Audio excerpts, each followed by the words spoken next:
Japan की सरकार भले ही इसे अफवाह मान रही हो, लेकिन लोगों के भीतर इसका डर है। हांगकांग से जापान जाने वाली फ्लाइट्स कैंसिल हो रही हैं। बुकिंग्स में 80% तक की गिरावट आई है। जापान मेट्रोलॉजिकल डिपार्टमेंट ने कहा कि यह महज एक अफवाह है। शनिवार को जापान के कागोशिमा में भूकंप के झटके महसूस किए गए थे और रिक्टर स्केल पर इसकी तीव्रता 5.4 मापी गई और इस भूकंप का केंद्र जमीन के नीचे 10 किलोमीटर गहराई पर था। दरअसल अर्थक्वेक ट्रैक के अनुसार शनिवार को जापान में अब तक के 2 बार के सबसे तेज भूकंप के झटके महसूस किए गए और दूसरा भूकंप भी कागोशिमा में ही आया। इस भूकंप की तीव्रता रिक्टर स्केल पर 4.5 आंकी गई है। ऐसे में जापान में एक अलग ही भय, खौफ का माहौल बना हुआ है।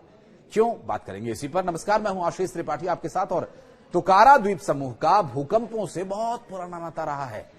सितंबर 2024 में 346 भूकंप यहां दर्ज किए गए, जबकि दिसंबर 2021 में 308 बार यहां पर धरती हिली। इससे पहले ये स्पष्ट हो गया कि ये क्षेत्र भूगर्भीय रूप से अत्यधिक सक्रिय है। विशेषज्ञों का यह भी मानना है कि ये भूकंपीय झुंड यानी अर्थक्वेक स्वॉर्म का एक हिस्सा हो सकता है, जिसमें एक निश्चित समय के अंतराल पर लगातार भूकंप आते रहते हैं और बार बार आने वाले भूकंपों के चलते जापान की आपदा प्रबंधन एजेंसीज भी अब सतर्क हो गई हैं। नागरिकों को सतर्कता बरतने के लिए आपातकालीन किट्स तैयार रखने के निर्देश दिए गए हैं। हालांकि अब तक इन भूकंपों से किसी तरह की कोई जनहानि या कोई बहुत बड़ी क्षति होने की सूचना नहीं है, क्योंकि जापान में इस तरह के भूकंप आते रहते हैं तो लोग और मकान पहले से इसके लिए तैयार करके बनाए जाते हैं, तैयार रहते हैं कि यदि इतने स्केल तक का भूकंप आता है तो ये मकान भी, बिल्डिंग भी, घर भी और लोग भी इसे झेल ले जाएं, इसके लिए वो पहले से ही तैयार रहते हैं। ऐसे में वैज्ञानिक ये मानते हैं कि हलचल किसी बड़े भूकंप का संकेत भी हो सकती है। जापान का तोकारा द्वीप समूह इन दिनों भूकंपीय गतिविधियों का केंद्र भी बना हुआ है। द गार्डियन की एक रिपोर्ट के मुताबिक 23 जून 2025 को तोकारा आइलैंड में एक ही दिन में 183 बार धरती हिली। ये आंकड़ा किसी भी सामान्य दिन की तुलना में कई गुना अधिक है। इसके बाद 26 जून को 15 और 27 जून को 16 और 28 जून को 34 और 29 जून को 98 भूकंप दर्ज किए गए। दरअसल तोकारा क्षेत्र में कुल 12 छोटे द्वीप हैं, लगभग 700 लोग यहां रहते हैं। बार बार आने वाले भूकंपों के कारण स्थानीय लोगों में दहशत का माहौल बना हुआ है और विज्ञान के पास अभी भी भूकंप की कोई सटीक भविष्यवाणी करने वाला कोई तरीका नहीं है। हालांकि एक रिपोर्ट में दावा यह किया गया था कि अगर नानकाई ट्राफ में महाभूकंप आता है तो उसमें 3 लाख लोगों की जान भी जा सकती है। जापान को इससे 1.8 ट्रिलियन का नुकसान होगा और नानकाई ट्रफ जापान के प्रशांत तट के किनारे एक 800 किलोमीटर की समुद्री खाई है। जापान का तोकारा द्वीप समूह इन दिनों भूकंपीय गतिविधियों का भी केंद्र बना हुआ है, क्योंकि इससे यहां जो स्थिति बन रही है, जो भूकंप की लगातार तीव्रता है वो तो नहीं बढ़ी, लेकिन संख्या जरूर बढ़ रही है।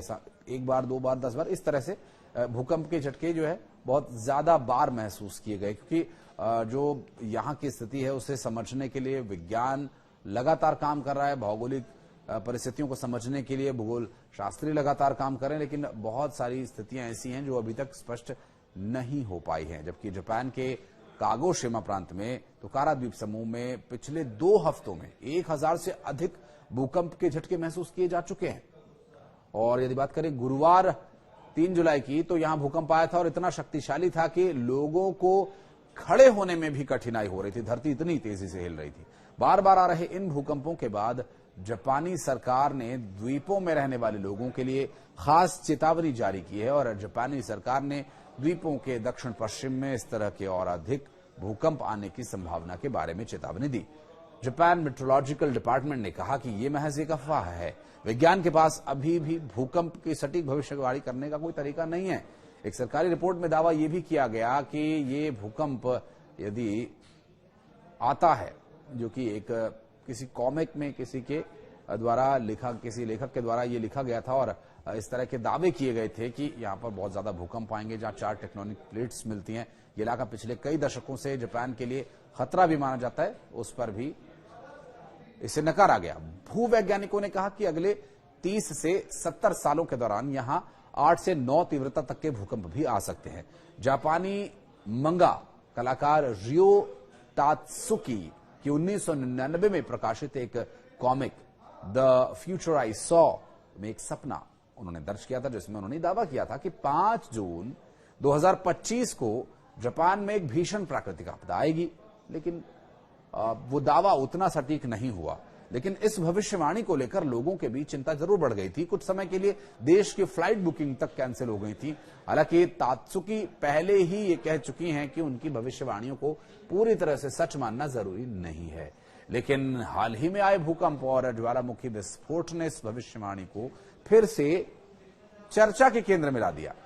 अब एक बार फिर आस्था और वैज्ञानिक तर्क के बीच बहस शुरू हो गई है। क्या ये सब संयोग है या कहीं ना कहीं इसमें कोई संकेत छिपा हुआ है? कुछ कहना चाहें तो कमेंट सेक्शन में आइएगा, बताइएगा। धन्यवाद।